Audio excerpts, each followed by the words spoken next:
오늘도 말씀과 기도로 이 자리에 오신 분들을 환영합니다. 1월 21일 말씀 묵상 마태복음 5장 1절로부터 12절 행복 선언. 지금부터 본문을 읽겠습니다. 예수께서 무리를 보시고 산에 올라가 앉으시니 제자들이 나아온지라 입을 열어 가르쳐 이르시되 심령이 가난한 자는 복이 있나니 천국이 그들의 것이미요 애통하는 자는 복이 있나니 그들이 위로를 받을 것이미요 온유한 자는 복이 있나니 그들이 땅을 기업으로 받을 것이미요 의에 줄이고 목마른 자는 복이 있나니 그들이 배부를 것이미요 긍휼히 여기는 자는 복이 있나니 그들이 긍휼히 여김을 받을 것이미요 마음이 청결한 자는 복이 있나니 그들이 하나님을 볼 것이미요 화평하게 하는 자는 복이 있나니 그들이 하나님의 아들이라 일컬음을 받을 것이미요 의를 위하여 박해를 받은 자는 복이 있나니 천국이 그들의 것임이라 나로 말미암아 너희를 욕하고 박해하고 거짓으로 너희를 거슬러 모든 악한 말을 할 때에는 너희에게 복이 있나니 기뻐하고 즐거워하라 하늘에서 너희의 상이 큼이라 너희 전에 있던 선지자들도 이같이 박해하였느니라. 본문 해석입니다. 마태복음 5장 1절로부터 12절은 예수님의 산상수훈으로 알려져 있지요. 그 가운데의 첫 번째 부분이고 소위 팔복으로도 알려져 있는 말씀입니다. 이 본문이 예수님께서 하나님 나라 백성들이 가져야 할 삶의 태도, 본질적인 가치 등을 가르쳐 주시는 말씀으로 이 산상수훈을 하나님 나라의 헌법으로 이해를 합니다. 이는 하나님 나라의 시민들이 가져야 될 윤리와 영적 기준이 이 말씀 안에 다 포함되어 있기 때문이지요. 팔복 말씀 살펴보겠습니다. 첫 번째 문단은 1절로부터 4절입니다. 비움과 애통이 가져오는 행복. 오늘 본문은 제자들이 맨 앞자리로 나오고 예수님께서 산에 올라가 서셨다 하는 말씀으로 출발합니다. 제자들이 맨 앞자리로 나왔다 하는 것은 이 팔복 말씀이 하나님 나라의 제자된 이들에게 주시는 말씀이다 하는 점을 분명하게 밝히고 있는 것이죠. 따라서 하나님 나라에 속하지 않은 사람들은 이 말씀을 들어도 이해할 수 없고 엉뚱하게 현실을 이야기하는 것으로 분쟁만 일으키게 되어 있습니다. 그러니 이 말씀은 하나님 나라가 어떤 나라인지를 드러내는 가치의 기준이 되는 말씀이지요. 예수님께서 산에 올라가 앉으심으로 팔복 말씀이 선포됩니다. 이것은 과거 모세가 율법을 선포했던 그때와 같은 모습을 보이고 있는 것인데 모세는 단지 인간이었으나 예수님은 하나님의 영광의 본체이시므로 모세가 전하여준 율법을 예수 그리스도께서 보완하시고 또 온전하게 해석하여 말씀하시는 내용이 산상수훈에는 포함되어 있습니다. 따라서 산상수훈에서는 모세가 이렇게 말했으나 사실은 이렇다라고 말씀하시는 부분이 자주 등장하게 되지요. 예수님께서 팔복을 통하여 세상과 하나님 나라는 어떻게 다른지를 가르쳐 주시는 것이지요.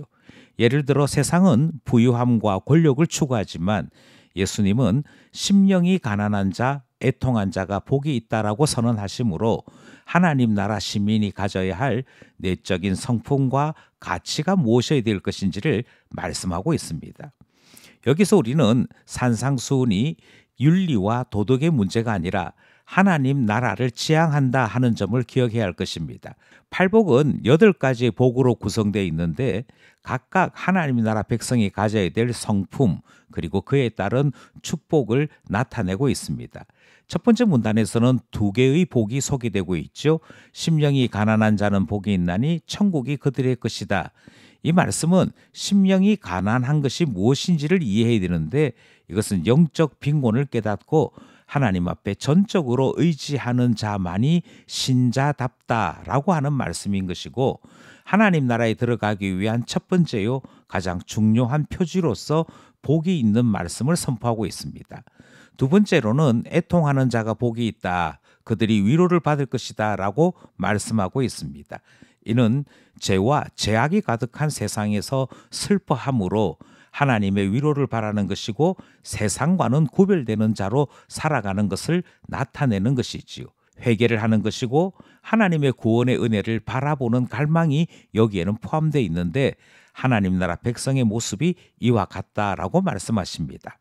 여기까지 첫 번째 문단 말씀입니다. 둘째 문단은 5절로부터 10절입니다. 소유가 아닌 존재에서 오는 행복. 세 번째 복은 온유한 자는 복이 있나니 그들이 땅을 기업으로 받을 것이다 라는 말씀입니다. 온유하다라고 하는 것은 순하다 하는 말이 아니라 하나님 앞에 겸손한 태도를 가지고 있다 하는 것으로서 하나님 나라의 상속자들이 가지고 있는 자격에 대한 말씀이 나타나고 있습니다. 의에 줄이고 목마른 자는 복이 있다, 그들이 배부를 것이다 라고 하는 말씀 또한 하나님의 의를 갈망하는 자로서 하나님 나라 백성은 존재하고 있음을 나타내는 것이고, 하나님 나라 백성은 하나님 나라의 정의, 하나님 나라의 공의를 추구하는 자의 삶이 있다 하는 사실을 말씀하고 있습니다. 긍휼히 여기는 자는 복이 있나니 그들이 긍휼히 여김을 받을 것이다 하시는 말씀은 긍휼이 하나님의 은혜, 하나님의 사랑을 나타내는 말로서 하나님께 자비하심을 받은 자가 하나님 앞에 여전히 은혜를 구하고 긍휼을 구함으로 하나님 곁에 속한 자가 되는 것을 말씀하고 있는 것이지요. 마음이 청결한 자는 복이 있나니 그들이 하나님을 볼 것이다 라고 말씀하시는 것 또한 마음의 청결함을 통해 하나님과의 친밀한 교제가 가능한 것을 가르치는 말씀이고, 이는 내적인 성결, 영적인 순수함이 있어야만 하나님 나라 백성 될 수 있음을 말씀하는 내용입니다.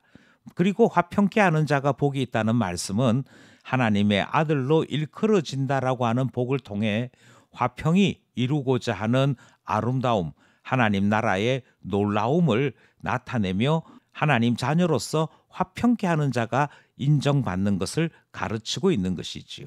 여기까지 둘째 문단 말씀입니다. 마지막 셋째 문단은 11절 12절입니다. 이상한 기쁨과 참된 행복. 의를 위하여 박해를 받는 자는 복이 있나니 천국이 그들의 것이다 하는 말씀이 주어지고 있습니다. 이는 하나님 나라의 의를 위해 고난받는 자가 천국의 상속자가 될 것이다 라고 말씀하므로 믿음의 인내와 충성이 필요한 것을 말씀하고 있지요. 이처럼 팔복은 단순한 세상의 가치관과 세상의 눈으로는 이해할 수 없는 말씀들입니다. 오직 예수 그리스도께서 성취하시게 될 하나님 나라가 어떠한지를 알게 하는 말씀이고, 심판자이신 예수 그리스도께서 어떻게 하나님 나라를 운영하시는지를 발견하게 하는 말씀이 되는 것이지요. 따라서 모든 복은 예수님과 연결이 되어 있습니다. 비록 이 땅에서 심령이 가난하고 애통하고 온유한 자로 살 때 사람들은 이해해 주지 않으나 예수님께서 알아주시고 거기에 해당되는 복을 주신다라고 하는 이 말씀 속에서 모든 복은 예수님과 연결된 것을 발견할 수 있지요. 또한 우리가 팔복을 통해 만나는 또 하나의 신앙의 가치는 모든 복이 종말론적 소망 가운데 있음을 발견하게 됩니다. 이 땅을 사는 가운데 보상받거나 이 땅을 사는 가운데 불신자와 구별되는 놀라운 복이 주어진다, 그렇게 말씀하지 않습니다. 하나님의 나라가 완성될 때 누리는 복이며, 그때 하나님의 나라가 온전히 우리에게는 상이요 복으로 주어지는 것을 말씀하고 있기 때문이지요. 오늘 우리는 팔복 말씀을 함께 나누었습니다. 산상수훈 말씀의 대문과도 같고 첫 문단이 되어지는 하나님의 놀라운 말씀을 함께 나눈 것이지요. 그러면서 하나님의 나라가 있고 하나님의 나라가 다가오고 있으며 예수 그리스도께서 믿음 가운데 사는 자에게 반드시 상 주시는 분이심을 다시 한번 확인하게 되는 것이 팔복 말씀입니다.